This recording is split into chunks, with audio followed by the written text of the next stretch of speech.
നാരായണ നാരായണ ശ്രീമന്നാരായണീയം ദശകം 35 ശ്ലോകം 7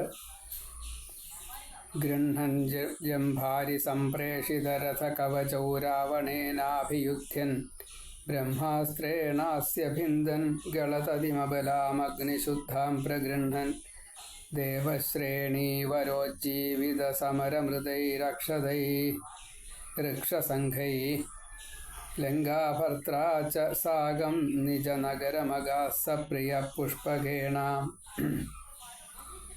ജംഭാരി സംപ്രേഷിത രഥകവചൗ ഗൃഹ്ണൻ. ജംഭൻ എന്ന അസുരൻ്റെ ശത്രുവായിട്ടുള്ള ഇന്ദ്രൻ, ജംഭൻ്റെ ശത്രു ഇന്ദ്രനാണ്. ആ ഇന്ദ്രൻ കൊടുത്തയച്ചതായിട്ടുള്ള രഥം, പടച്ചട്ട, രഥ പിന്നെ കവച രണ്ടും. ഇവിടെ നേരത്തെ ശ്ലോകത്തിൽ നമ്മൾ പറഞ്ഞു, മോഹാലസ്യപ്പെട്ട് കിടക്കുന്നതായിട്ടുള്ള രാമലക്ഷ്മണന്മാർ, അവരെ ഹനുമാൻ പാലാഴി തീരത്തുള്ള ഋഷഭാദ്രിയിലെ ദ്രോണമലയിലെ ഒരു ശിഖരം മരുത്വാമല, ആ മരുത്വാമല, അതിൽ സുവർണകരണി, വിശല്യകരണി, സന്താനകരണി, മൃതസഞ്ജീവനി 4 തരത്തിൽപ്പെട്ടതായിട്ടുള്ള ഔഷധ ചെടികളുണ്ട്. അനവധി ഔഷധങ്ങളുണ്ട്. അത് പ്രധാനമായിട്ട് ഇവിടെ വേണം. അപ്പം അതുകൊണ്ട് അത് കൊണ്ടുവരാൻ വേണ്ടി പറഞ്ഞു, കൊണ്ടുവന്നു. അതുകൊണ്ട് മോഹാലസ്യം തീർന്നു. യുദ്ധത്തിന് സജ്ജമായിട്ടുള്ള രീതിയിൽ ഓരോരുത്തരും എത്തപ്പെടുകയും ചെയ്തു. അപ്പോൾ ആ കർമ്മത്തിന് ശേഷം ഈ ഹനുമാൻ വീണ്ടും അവിടെ തന്നെ ആ മല കൊണ്ട് വയ്ക്കുകയും ചെയ്തു. തിരിച്ചു വന്നു. അതിന് ശേഷമാണ് വീണ്ടും യുദ്ധം. ആ യുദ്ധത്തിൽ ഇതുവരെ നിലത്ത് നിന്നിട്ട് യുദ്ധം ചെയ്തതായിട്ടുള്ള ആ ഭഗവാൻ രാവണൻ രഥത്തിലായപ്പോൾ ഇവിടെ രഥത്തില്ലാണ്ട് പറ്റില്ല എന്നുള്ള നിലയ്ക്ക് ഇന്ദ്രൻ രഥം കൊടുത്തയച്ചു. ആ രഥത്തിൽ കയറിയിട്ടാണ് പിന്നെ രാവണനുമായിട്ട് യുദ്ധം. പിന്നെ ആരും ഇല്ല ഇവിടെ, രാവണൻ മാത്രമേ ഉള്ളൂ. രാവണന് സൈന്യം മാത്രമേ ഉള്ളൂ. സൈന്യത്തിൻ്റെയൊക്കെ ബലം കുറഞ്ഞു. ഇനി രാവണൻ്റെ സ്വന്തം ബലം അത് വളരെ കൂടുതലുണ്ട്. ഇനി അതിനെ ഇല്ലാണ്ടേക്കാൻ ഉള്ള ശ്രമം വളരെ കൂടുതലാണ്. വിഭീഷണൻ്റെ സഹായം ഇല്ലാണ്ട് പറ്റില്ല എന്നൊക്കെ പറയും. ആ ജംഭാരി സംപ്രേഷിത, ജംഭാരി എന്ന് പറഞ്ഞു കഴിഞ്ഞാൽ ജംഭൻ്റെ ശത്രുവായിട്ടുള്ള ഇന്ദ്രനാൽ സംപ്രേഷിതം കൊടുത്തയക്കപ്പെട്ടതായിട്ടുള്ള, ഒപ്പം സൂതനുമുണ്ട്, രഥമുണ്ട്, കവചമുണ്ട്, പ്രത്യേകമായിട്ടുള്ള കവചം ഗൃഹ്ണൻ. അത് രണ്ടും സ്വീകരിച്ചിട്ടുള്ള ശ്രീരാമൻ രാവണനോട് അഭിയുദ്ധ്യൻ നേരിട്ട് യുദ്ധം ചെയ്തു. ബ്രഹ്മാസ്ത്രം കൊണ്ട് അസ്യ രാവണന്റെ ഗളതതിം കണ്ഠസമൂഹത്തെ ഭിന്ദൻ ഭേദിച്ചവനും. അപ്പോൾ 10 തലയുണ്ട് രാവണന്. ഓരോ തലയായിട്ട് ഇങ്ങനെ ഛേദിച്ചിടും. അങ്ങനെ 101 തലയും കഴിഞ്ഞു. 10 തലയുള്ളൂ ആകെ. ഒരു തല മുറിച്ചിട്ടാൽ വീണ്ടും തല വരും. അങ്ങനെ തല വന്ന് 10 തല പോണില്ല. പിന്നെ അത് ഈ അമൃത് മറ്റേ ജഠരാഗ്നി ഇവിടെ ഒരു നാഭി സ്ഥലത്ത് ഒളിപ്പിച്ച് വെച്ചിട്ടുണ്ട്. അപ്പോൾ അത് ആഗ്നേയാസ്ത്രം കൊണ്ട് വറ്റിച്ച് കളഞ്ഞാലേ ഈ രാവണന് മൃത്യു സംഭവിക്കുന്നു. അപ്പം അത് വരെ ഈ തല ഇങ്ങനെ വന്നുകൊണ്ടിരിക്കും. അങ്ങനെ രാവണേന അഭിയുദ്ധൻ നേരിട്ട് യുദ്ധം ചെയ്ത് ബ്രഹ്മാസ്ത്രേണ അസ്യ ഗളതതിം ഭിന്ദൻ, അങ്ങനെ രാവണനെ വധിച്ചു. വളരെ ബുദ്ധിമുട്ടിയിട്ടാണ് വധിച്ചത്. പലതും ചെയ്തു. കാരണം അത്രയും വരബലമുണ്ട്. ഈ വരബലം മുഴുവനെ ഇല്ലാണ്ടിയാക്കണ്ടേ, അതുവരെ യുദ്ധം ചെയ്തു. അതിനുശേഷം സീതയെ വിഭീഷണനെ കൊണ്ട് കൊണ്ടിച്ചു. വിഭീഷണനെ രാജാവാക്കി അഭിഷേകം ചെയ്തു. അതിനുശേഷം സീതയെ അഗ്നിശുദ്ധി ചെയ്തുകൊണ്ട്, അഗ്നിശുദ്ധാം അബല, അബല എന്നുള്ളത് സ്ത്രീ എന്നുള്ള നിലയ്ക്കാണ്, ബലമില്ലാത്തവൾ. അതിൻ്റെ അർത്ഥം ബലമില്ലാത്തവളെന്നല്ല, സ്ത്രീ എന്ന നിലയ്ക്കാണ്. സ്ത്രീക്ക് അങ്ങനെ അബല എന്നൊരു പേരുണ്ട്, എത്രയുള്ളൂ, ഒരു പര്യായം. സ്വഭാവം അങ്ങനെയാണ് എന്നാണ് പറയുക. അപ്പോൾ അഗ്നിശുദ്ധാം അബലാം പ്രഗൃഹ്ണൻ. പിന്നെ ആ സീതയെ പരിശുദ്ധയാക്കി അഗ്നിപ്രവേശം ചെയ്യിച്ച് അഗ്നിശുദ്ധി വരുത്തി പാതിവ്രത്യ ശക്തി കൊണ്ട് ഈ സീത കളങ്കപ്പെട്ടിട്ടില്ല എന്ന് ലോകരെ ബോധ്യപ്പെടുത്തി വീണ്ടും ജാനകിയെ സ്വീകരിച്ചു.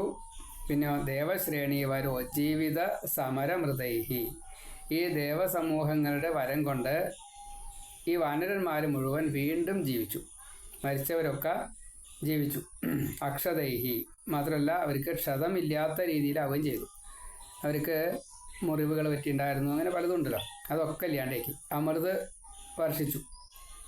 അതേപോലെ എല്ലാ ദേവന്മാരും ഓരോരുത്തർക്കും കയ്യ വേണ്ടച്ച കയ്യ്, കാലച്ച കാല്, രക്ത വേണ്ടച്ച രക്തം, കൊടുക്കേണ്ടത് എന്തോ അതൊക്കെ കൊടുത്തു. എന്നിട്ട് വീണ്ടും ജീവിപ്പിച്ചു. രാക്ഷസന്മാർ മരിച്ചും പോയി. ഈ വാനരന്മാർ വീണ്ടും ജീവിച്ചു വരികയും ചെയ്തു. വൃക്ഷസംഘൈഹി, ഇങ്ങനെ എല്ലാവരും പൂർവ വൃദ്ധിയോട് കൂടിയിട്ട് തന്നെ, അല്ലെങ്കിൽ എപ്രകാരമാണോ പണ്ടുണ്ടായിരുന്നത് അതേപോലെ തന്നെയായി തീർന്നു. എന്നിട്ട് ലങ്കാഭർത്താച്ച സാഗം, ഈ ലങ്കാധിപതിയായിട്ടുള്ള വിഭീഷണനോടും സപ്രിയ, പ്രിയപ്പെട്ട സീതയോടും കൂടിയിട്ട് പുഷ്പകേണ, ഈ പുഷ്പക വിമാനത്തിൽ നിജനഗരം, ഈ അയോധ്യാനഗരത്തിലേക്ക്, അവിടെ ആദ്യം നന്ദിഗ്രാമത്തിലേക്ക് എത്തി. പിന്നെ വരണ വഴിക്ക് ഇതുവരെയുള്ള എല്ലാ സംഭവങ്ങളും വിസ്തരിച്ചുകൊണ്ട് പറഞ്ഞു രാമൻ സീത കേൾക്കാനായിട്ടും സീതയ്ക്കൊക്കെ കാണിച്ചു കൊടുക്കുകയും ചെയ്തു. യുദ്ധരംഗം തൊട്ടുള്ള സകലതും ക്രമേണയായിട്ട് പിന്നാക്കം പോന്നു. ഏതൊക്കെ കാട്ടിലാണ് വസിച്ചത്, ഏതൊക്കെ മഹർഷിമാരൊക്കെ ആയിട്ടാണ് സംഘം ഉണ്ടായത്, ഹനുമ സംഘം എങ്ങനെ ഉണ്ടായി, സുഗ്രീവ മൈത്രി, സുഗ്രീവ സഖ്യം, ബാലിവധം, ശബരി മുക്തി, ഇങ്ങനെയല്ലേ, ഇങ്ങനെയെല്ലാം ഓരോന്ന് ക്രമത്തിൽ വന്ന് വാൽമീകി ആശ്രമത്തിൽ പിന്നെ സീത പിരിയുന്നതിന് തൊട്ട് മുന്നേ ഉള്ള ആ സന്ദർഭം വരെയുള്ള മുഴുവൻ. അത് കഴിഞ്ഞ് ഗുഹൻ്റെ അടുത്തെത്തി, ഭരദ്വാജ ആശ്രമത്തിലെത്തി, പിന്നെ തിരിച്ച് ഈ നന്ദിഗ്രാമത്തിലെത്തി, നന്ദിഗ്രാമത്തിൽ നിന്ന് പിന്നെ അങ്ങോട്ടെത്തി. ഇങ്ങനെയൊക്കെയാണ് യാത്ര. അപ്പോൾ പ്രിയയായിട്ടുള്ള ഈ സീതയോട് കൂടിയിട്ട് പുഷ്പവിമാനത്തിൽ നിജ നഗരം അയോധ്യ നഗരത്തിലേക്ക് അഗാഹ എത്തി, ഗമിച്ചു. ജംഭാരി സംപ്രേഷിത രഥ കവചൗ ഗൃഹ്ണൻ രാവണേന അഭ്യുധ്യൻ ബ്രഹ്മാസ്ത്രേണ അസ്യ ഗളതതിം ഭിന്ദൻ അഗ്നിശുദ്ധാം അബലാം പ്രഗൃഹ്ണൻ ദേവശ്രേണീവരോജ്ജീവിത സമരമൃതൈഃ അക്ഷതൈഃ ഋക്ഷസംഘൈഃ ലങ്കാഭർത്താ ച സാഗം സ പ്രിയഃ പുഷ്പകേണ നിജനഗരം അഗാഹ എന്ന് അന്വയം. ഗൃഹ്ണൻ ജംഭാരി സംപ്രേഷിത രഥ കവചൗ രാവണേന അഭ്യുധ്യൻ ബ്രഹ്മാസ്ത്രേണ അസ്യ ഭിന്ദൻ ഗളതതിം അബലാം അഗ്നിശുദ്ധാം പ്രഗൃഹ്ണൻ ദേവശ്രേണീവര ഉജ്ജീവിത സമരമൃതൈഃ അക്ഷതൈഃ രക്ഷതൈഃ, ഈ ഋക്ഷസംഘങ്ങൾ അതാണ്. അവർ രക്ഷതൈഹി അക്ഷതൈഹി, ഇങ്ങനെയാണ്. ദേവശ്രേണി വര ഉജ്ജീവിത സമരമൃതൈഹി അക്ഷതൈഹി, ക്ഷതം ഇല്ലാത്തവരായി ഭവിച്ചു എന്നാണ്. അക്ഷതൈഹി ഋക്ഷസംഘൈഹി ലങ്കാഭർത്ര ച സാഗം, ലങ്കാഭർത്താവ് ഇവിടെ രാവണൻ മാറി വിഭീഷണനായിട്ട് മാറി. വിഭീഷണനാണ് പിന്നെ ലങ്കാ രാജ്യം ഭരിച്ചത്, ചക്രവർത്തിയായത്. ലങ്കാഭർത്താ ച സാഗം നിജ നഗരമഗാഹ സപ്രിയ പുഷ്പകേണ എന്ന് പദച്ഛേദം. ഗൃഹ്ണൻ ജംഭാരി സംപ്രേഷിത രഥ കവചൗ രാവണേനാഭിയുധ്യൻ ബ്രഹ്മാസ്ത്രേണ അസ്യ ഭിന്ദൻ ഗളതതിമബലാമദ്ധി അഗ്നിശുദ്ധാം പ്രഗൃഹ്ണൻ ദേവശ്രേണീവരോജ്ജീവിത സമരമൃതൈരക്ഷതൈ ഋക്ഷസംഘൈ ലങ്കാഭർത്താ ച സാഗം നിജ നഗരമഗാ സപ്രിയ പുഷ്പകേണ. 8ാമത്തെ ശ്ലോകം. പ്രീതോ ദിവ്യാഭിഷേകൈഃ ആയുധസമധികാൻ വത്സരാൻ പര്യരംസീഃ മൈഥില്യാം പാപവാച ശിവ ശിവ കില താം ഗർഭിണീം അഭ്യഹാസീം ശത്രുഘ്നേന അർദ്ദയിത്വാ ലവണ നിശിചരം പ്രാർദ്രയ ശൂദ്രപാശം താവത് വാൽമീകിഗേഹ കൃതവസതിരുപാസൂത സീതാസുതൗ തേ. ദിവ്യാഭിഷേകൈഃ പ്രീതഃ ആയുധസമധികാൻ വത്സരാൻ പരിരംസീഃ. ദിവ്യാഭിഷേകൈഃ, അതിദിവ്യമായിട്ടുള്ള പട്ടാഭിഷേകത്തെ ചെയ്തിട്ട്. വസിഷ്ഠൻ സ്വതേ ഇവിടെ കുലഗുരുവായിട്ട് വന്നത് തന്നെ ഈ ശ്രീരാമൻ്റെ പട്ടാഭിഷേകം ജയിക്കാനാണ് എന്ന് പറയാറുണ്ട്.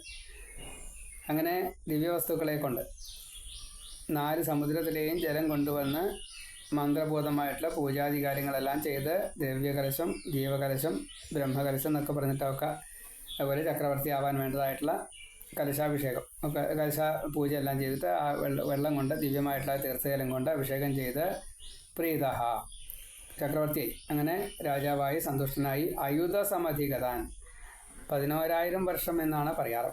10,000-ലധികം വർഷം സംവത്സരാൻ പര്യരംസിഹി നന്നായിട്ട് രാജ്യത്തെ പരിപാലിച്ചു.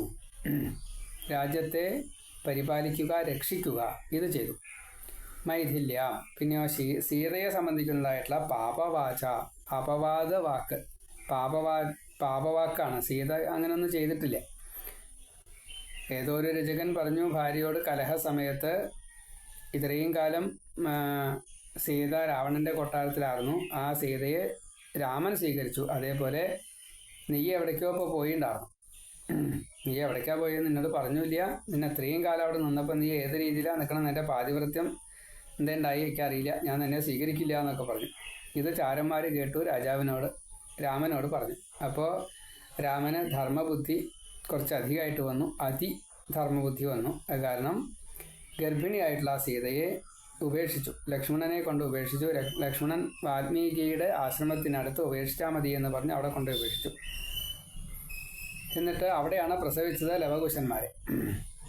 അങ്ങനെ മൈഥില്യാം പാപവാച ഗർഭിണീം അപി താം അഭ്യഹാസീഹി കില ശിവശിവ ലവണനിശിചരം. ഈ ലവണാസുരനെ ശത്രുഘ്നനെ കൊണ്ട് അർദ്ധയിത്വ ഹനിച്ചിട്ട്, ഈ ലവണാസുരവധം ശത്രുഘ്നനാണ് ചെയ്യുന്നത്. അവിടെ എല്ലാ അർത്ഥത്തിലും എല്ലാ സാധുക്കളെയും ദ്രോഹിക്കുന്നു എന്ന് പറഞ്ഞ് ഋഷിമാർ അവിടെ വന്ന് പരാതി പറഞ്ഞപ്പോൾ ഭരതൻ പോകാമെന്ന് പറഞ്ഞു. പിന്നെ വേണ്ട, ശത്രുഘ്നൻ തന്നെ പോയാൽ മതി എന്ന് രാമനും സമ്മതിച്ചു. അങ്ങനെ ശത്രുഘ്നൻ പോയി അവരെ ജയിച്ചു, അയാളെ വധിച്ചു, ലവണനെ വധിച്ചു. എന്നിട്ട് ആ രാജ്യം ഭരിക്കാനായിട്ട് ശത്രുഘ്നനെ ശ്രീരാമൻ കൊടുക്കുകയും ചെയ്തു. മധുവനം എന്നുള്ള നിലയ്ക്ക് അവിടെ അനവധി കാലം ശത്രുഘ്നൻ ഭരിക്കുകയും ചെയ്തു. എത്ര കാലമാണോ ശ്രീരാമൻ ഉണ്ടായത് വെച്ചാൽ അത്രയും കാലം, 11,000 വർഷം. അങ്ങനെ ലവണ നിശിചരൻ ശത്രുഘ്നേന അർദ്ധയിത്വ ശൂദ്രപാശം, നിന്ദ്യമായിട്ടുള്ള ശൂദ്രനെയും പ്രാർത്ഥയ അങ്ങ് വധിച്ചു. അങ്ങനെ ഒരു സംഭവം കൂടി ഉണ്ടായിട്ടുണ്ട്. പിന്നെ താവത്, അപ്പോൾ ആ സമയത്ത് വാൽമീകിയുടെ ആശ്രമത്തിൽ കൃതവസതി വസിച്ചിരിക്കുന്നതായിട്ടുള്ള സീത ജനകപുത്രി തേ സുതൗ ഉപാസൂത 2 പുത്രന്മാരെ ലവകുശന്മാരെ പ്രസവിച്ചു എന്ന് ഈ ശ്ലോകം. അപ്പോൾ അതിദിവ്യമായിട്ട് പട്ടാഭിഷേകം കഴിഞ്ഞ് വളരെ സന്തോഷത്തിലുള്ള ശ്രീരാമൻ 10,000-ലധികം വർഷം നന്നായിട്ട് തന്നെ രാജ്യം ഭരിച്ചു.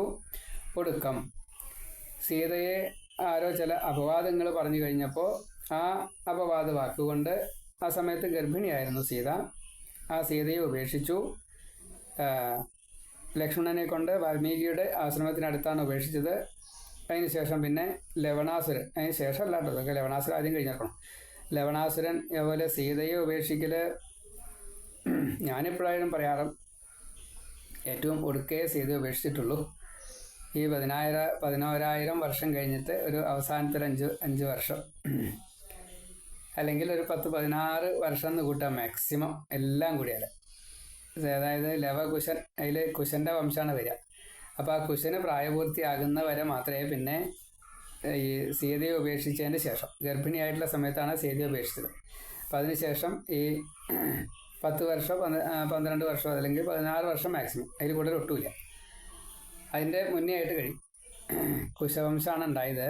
അതിൽ കുശന് ഈ പ്രായപൂർത്തി കഷ്ടിച്ചിങ്ങനെ ആയ സമയത്താണ് രാമൻ പിന്നെ യാഗമൊക്കെ നിർത്തിയത്. ഇനി 12 വർഷം എന്ന് കൂട്ടുക, പരമാവധി 12 യാഗം ചെയ്തിട്ടുണ്ടാവാം, ഇതിൽ കൂടുതൽ ഉണ്ടാവില്ല. ബാക്കിയുള്ളതൊക്കെ മുന്നേ കഴിഞ്ഞിറക്കണമെന്നാണ് ഞാൻ പറയാറ്. നമുക്ക് അങ്ങനെ പറ്റൂ, സീതയും രാമനെയും കൂടിയിട്ട് വേർപ്പെടുത്താൻ കൂട്ടിയേ പറ്റില്ല.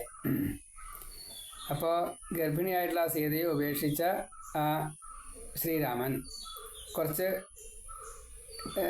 ശരിയല്ലാത്ത രീതിയിലല്ലേ മഹാദേവ എന്ന് ചോദിക്കുകയാണ് മേൽപ്പത്തൂർ. അത് സാരില്ല. ഏതായാലും ആ ലവണാസുരനെ പിന്നെ ശത്രുഘ്നനെ കൊണ്ട് വധിപ്പിച്ചു.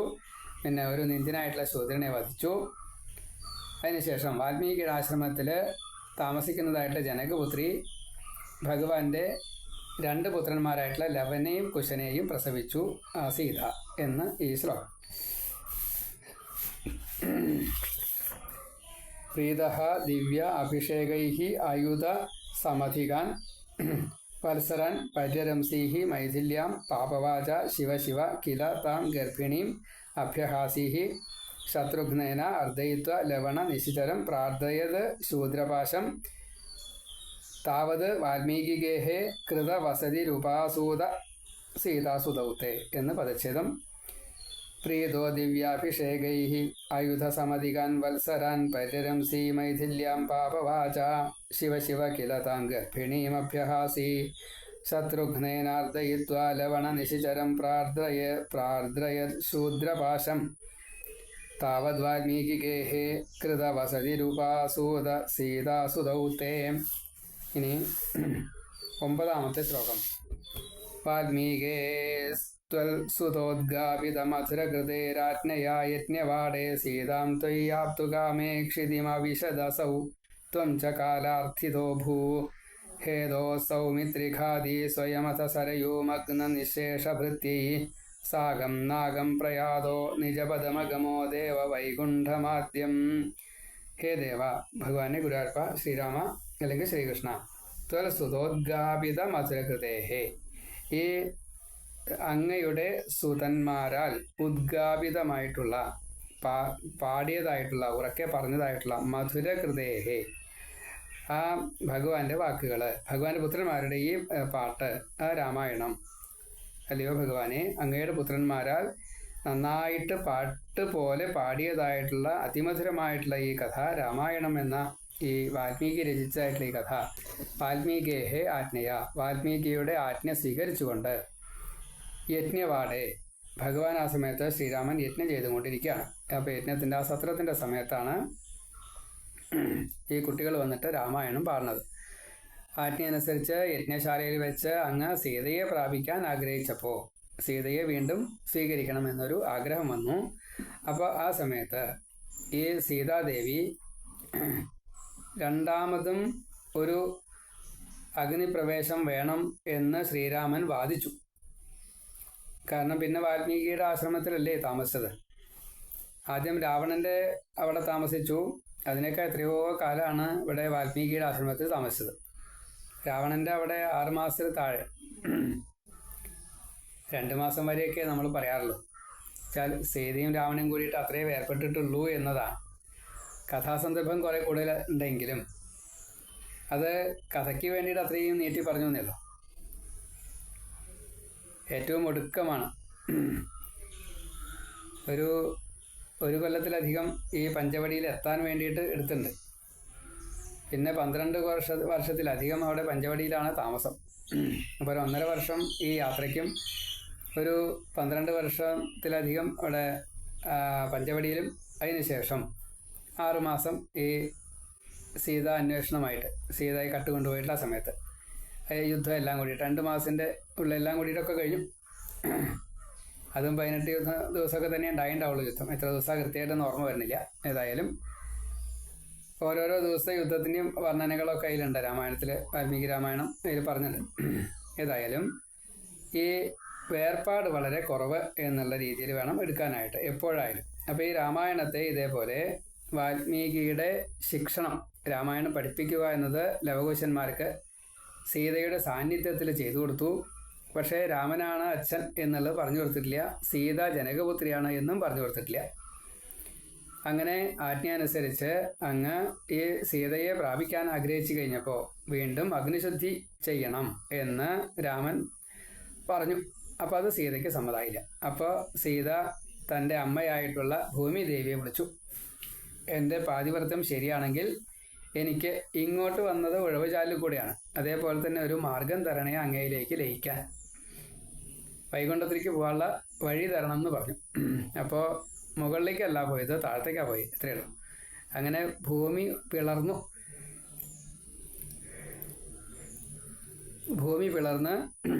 ആ വിവരത്തിലേക്ക് പ്രവേശിച്ചു എന്നാണ്. അതിനുശേഷം ഭഗവാനെ അങ്ങ് കാലഗതി അനുസരിച്ച് സ്വധാമത്തിലേക്ക് പോകാൻ വേണ്ടിയിട്ട് ആഗ്രഹിച്ചു. അത് അപ്രകാരം തന്നെ സംഭവിക്കുകയും ചെയ്തു. അതിനൊരു കാരണവും ഉണ്ടായി. പിന്നെ സൗമിത്രി, ഈ ലക്ഷ്മണൻ തൻ്റെ അവതാര ഉദ്ദേശം കഴിഞ്ഞു. അത് കാരണം ലക്ഷ്മണനും യാത്രയായി. സരയൂ നദിയിൽ മുങ്ങി എല്ലാ ഭൃത്യന്മാരോടും കൂടിയിട്ട് ഭഗവാനും ഈ വൈകുണ്ഠത്തിലേക്ക് എത്തി. അവിടെ സാന്താനികം എന്ന വൈകുണ്ഠത്തിലേക്ക് എത്തിയെന്നാണ്.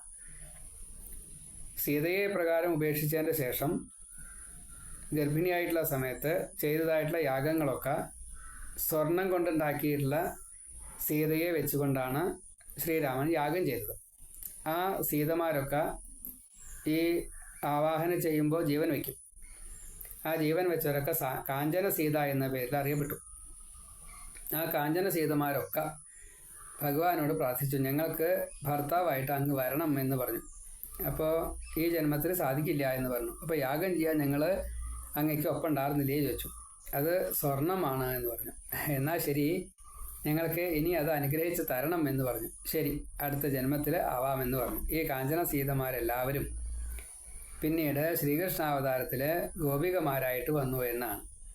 അവർ രാസലീല മുഴുവനായിട്ടും സ്വീകരിച്ചു. അങ്ങനെ അനവധി വർഗങ്ങളുണ്ട്.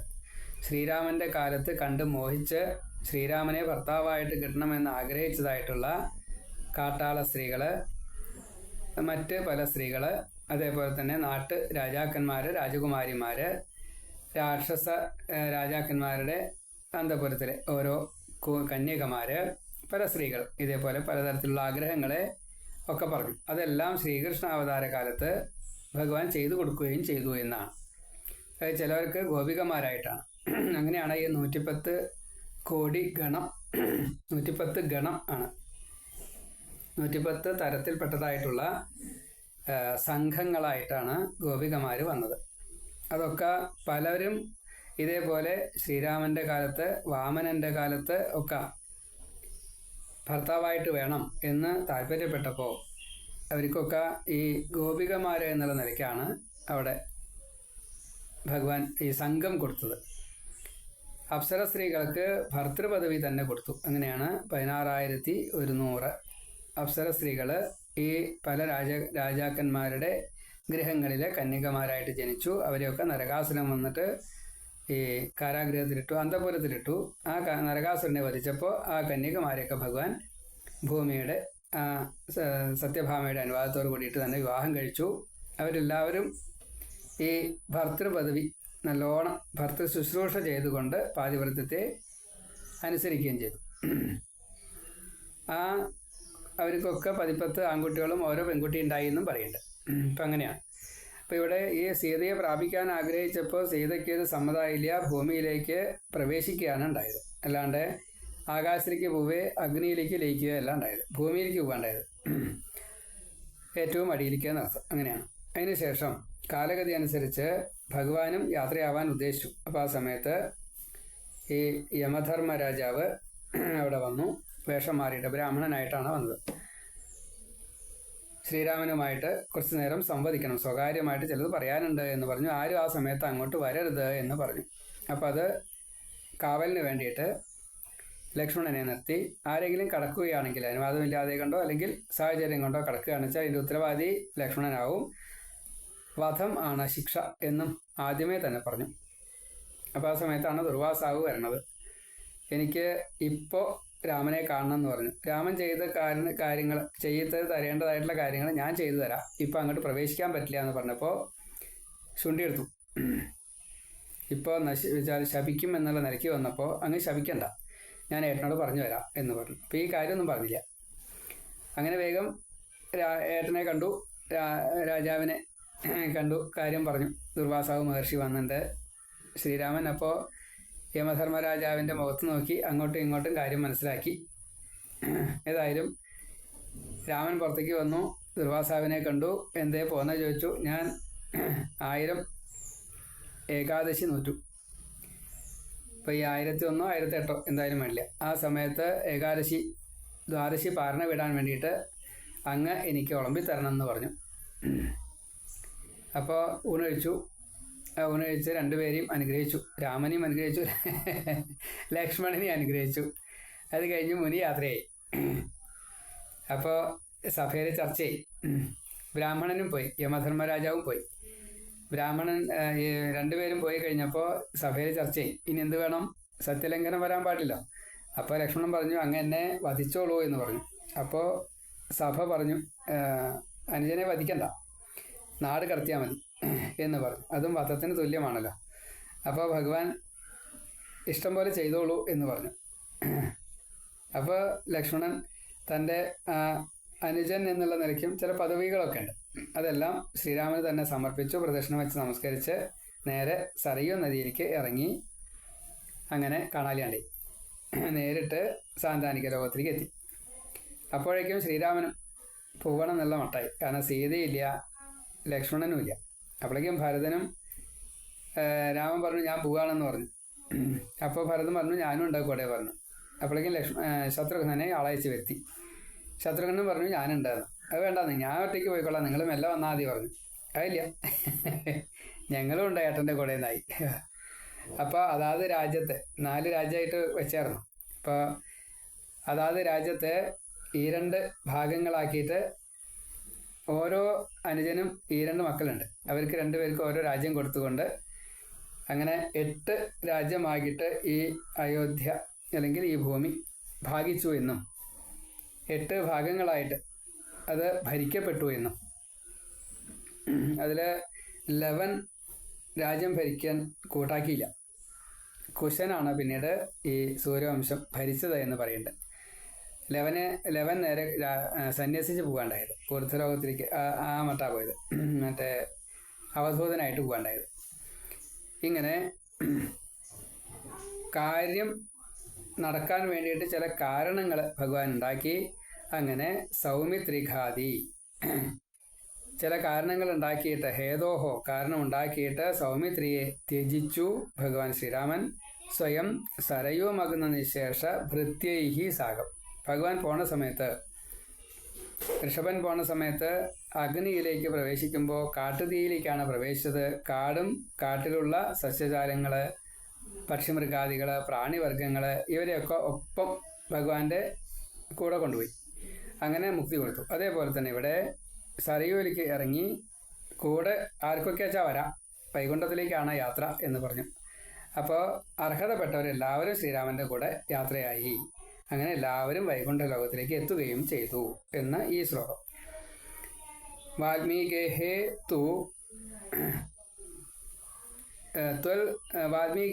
ത്വത് സുത ഉദ്ഗാപിത മധുരകൃതേഹ ആജ്ഞയാഹ യജ്ഞവാടേ സീതാം ത്വയി ആപ്തുകാമേ ക്ഷിതിം അവിശദ് അസൗ ത്വം ച കാലാർത്ഥിതഃ അഭൂഹു.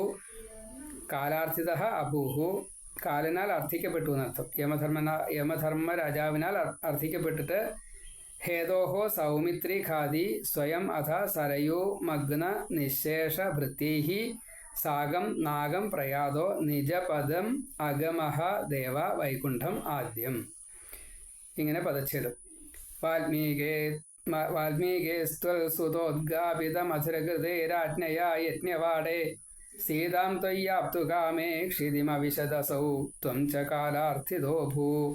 ഹേതോ സൗമിത്രിഘാദി സ്വയമഥ സരയൂ മഗ്ന നിശേഷ ഭൃത്യൈ സാഗം നാഗം പ്രയാതോ നിജപദമഗമോ ദേവവൈകുണ്ഠമാദ്യം. ഇനി 10ാമത്തെ ശ്ലോകം. സ്വയം മർത്യാവതാരസ്തവ ഖലു നിയതം മർത്യശിക്ഷാർത്ഥമേവം വിശ്ലേഷാർത്തിർനിരാഗസ്ത്യജനമഭി ഭവേൽകാമധർമാദിസക്രിയ നോ ചേൽ സ്വാത്മാനുഭൂതേ കുനു തവ മനസോ വിക്രിയാ ചക്രപാണേ സത്വം സത്വൈകമൂർത്തേ പവനപുരപദേ വ്യാധിതാപാൻ. ചക്രപാണേ, ശംഖചക്രഗദ പത്മധാരിയായിട്ടുള്ള ചതുർബാഹു വിഷ്ണു. തവ അയം സഹ മർത്യാവതാര. ഭഗവാനെ, അങ്ങയുടെ ഈ മനുഷ്യ അവതാരം മർത്യശിക്ഷാർത്ഥം നിയതം ഖലു, മർത്യരെ പഠിപ്പിക്കാൻ വേണ്ടിയിട്ടാണ്. ആപത്താണ് എന്നാണ് പഠിപ്പിച്ചത്. അത് ജീവിച്ച് കാണിച്ചു. മർത്യശിക്ഷാർത്ഥം നിയതം ഖലു, മനുഷ്യനെ പഠിപ്പിക്കാൻ വേണ്ടിയിട്ടാണ് എന്ന് ഉറപ്പ്. ഏവം കാമധർമ്മ അതിസക്രിയ, ഇങ്ങനെ കാമം അധികം പാടില്ല, നിയമത്തിന് അനുസരിച്ചേ പാടുള്ളൂ. കർമ്മം അതിനനുസരിച്ചേ പാടുള്ളൂ. ധർമ്മം അതിനനുസരിച്ചേ പാടുള്ളൂ. അതി വേണ്ട. അധികമായി കഴിഞ്ഞാൽ അത് ആസക്തിയായിട്ടാണ് മാറുക. അത് വിപരീത ഫലത്തെ ചെയ്യും എന്ന് കാണിക്കാൻ വേണ്ടിയിട്ടല്ലേ അങ്ങ് ഈ മനുഷ്യന്മാരെ പഠിപ്പിക്കാൻ വേണ്ടിയിട്ടല്ലേ മനുഷ്യനായിട്ട് വന്നത്. വിശ്ലേഷാർത്തി, വിരഹം കൊണ്ടുള്ള ദുഃഖത്തെ അഭിനയിച്ചു ഭഗവാൻ. അത് ഇപ്രകാരത്തിലാണ് ഉണ്ടാവുക. അതുകൊണ്ട് ആസക്തിയെ ഒഴിവാക്കൂ. അതേപോലെ വിശ്ലേഷാർത്തി നിരാഗസ്ത്യജനം, അപരാധികളല്ലാത്തവരുടെ ത്യാഗം. നിരാഗസ്ത്യജനം ത്യജനം എന്നാണ്. നിരാഗഹ ത്യജനം, ഒരു രാഗവുമില്ലാത്തവരെ ഉപേക്ഷിക്കൽ എന്ന് സാരം. അപരാധികളല്ലാത്തവരെ ഉപേക്ഷിക്കൽ. നിരാഗഹ ആഗ്രഹങ്ങളില്ലാത്തവര്, നിരാഗഹ ത്യജനം, അവരെ ഉപേക്ഷിക്കല്. അത് തെറ്റ് ആണ്. അതായത് അപരാധികളല്ലാത്തവരെ ഉപേക്ഷിക്കല്. നിരാഗഹ ത്യജനം അഭി ഭവേത്, ഇങ്ങനെ അവരെ ഉപേക്ഷിക്കേണ്ടതായിട്ടും വരും. പിന്നെയോ നോ ചെയ്ത്, അതല്ലെങ്കിൽ സ്വാത്മാനുഭൂതേ, ആത്മാനുഭൂതിയോടുകൂടിയ തവ മനസ്സഹ വിക്രിയ, അങ്ങയുടെ ഈ മനസ്സിന് വികാരം. ക്വനു എവിടെ നിന്നുണ്ടാവുക? സത്വികമൂർത്തി, സാത്വികമൂർത്തിയാണ്. അങ്ങനെയുള്ള സാത്വികമൂർത്തി പവനപുരപതേ ഗുരുവായൂരപ്പ, സത്വം വ്യാധി താപാൻ വ്യാധുനു, വ്യാധി തൊട്ടുള്ള താപങ്ങളെ ദുഃഖങ്ങളെ വ്യാധുനു നശിപ്പിച്ചാലും എന്നിങ്ങനെ വളരെ സന്തോഷത്തോടു കൂടിയിട്ട് ഭഗവാൻ ഇങ്ങനെയാണ് വേണ്ടത് എന്ന് നമ്മെ ജീവിതം കൊണ്ട് പഠിപ്പിച്ചു.